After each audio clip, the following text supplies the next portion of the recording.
After the scare this evening, Enzo won't leave the kids alone for a millisecond.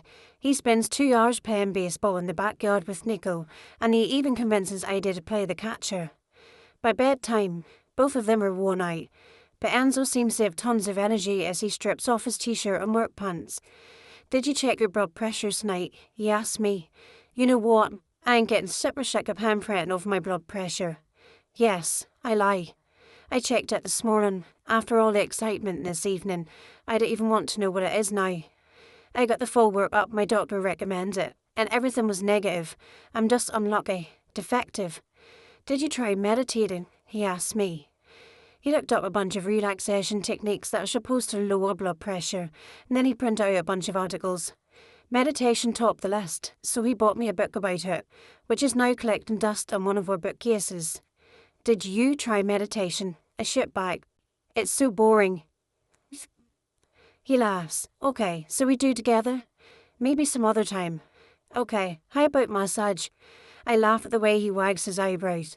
Enzo was very good massages. If he's up for it, it's tempting. But I am so tired, and a massage is never just a massage. Not with him. "Maybe later," I say. He climbs into bed beside me and gets under the sheets. "I can't believe we have an extra room we didn't even know about," he muses.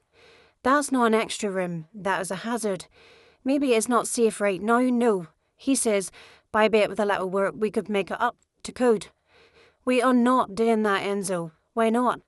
I swap my hands. "You seriously need to ask me that question. You know how I feel about tiny enclosed spaces." He knows.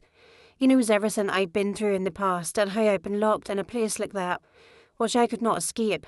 Something like that gives you permanent claustrophobia.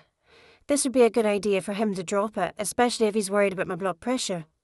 But for reasons I don't understand, he doesn't shop. "We could fix it up," he insists. "Suzette says that." "Oh, what does Suzette say?"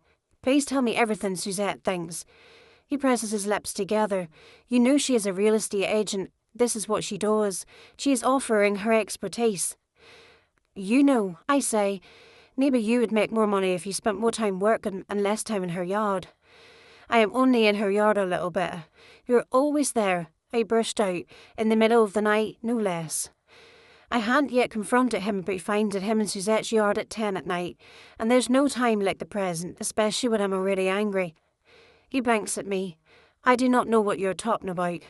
A few weeks ago, I saw you on Suzette's lawn talking to her while I was putting the kids to bed." I say, "What were you doing there?" "I do not remember." He truly looks like he means it. It's very tempting to believe him. She has some questions. I think she wanted a rose bush. At 10 at night. He shrugs. "It's not so late." Maybe not for him when he's up until all hours of the night. "Look," he says, "this is not about Suzette. It was my idea to convert the room. I thought the extra space would be nice." "Extra space?" I burst out.